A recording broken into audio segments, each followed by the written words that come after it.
வடமாநில பனியன் தொழிலாளி ரயில் மோதி பலியு.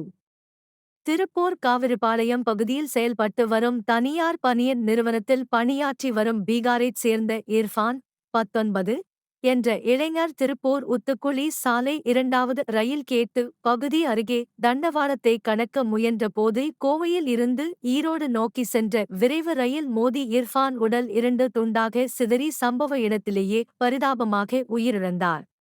தகவல் அறிந்து விரைந்து வந்த திருப்பூர் இருப்பு பாதை காவல் நிலைய போலீசார் உடலை கைப்பற்றி திருப்பூர் அரசு மருத்துவக் கல்லூரி மருத்துவமனைக்கு உடற்கூறு ஆய்வுக்காக அனுப்பி வைத்தனர். இந்த சம்பவம் தொடர்பாக வழக்கு பதிவு செய்து விசாரணை மேற்கொண்டு வருகின்றனர்.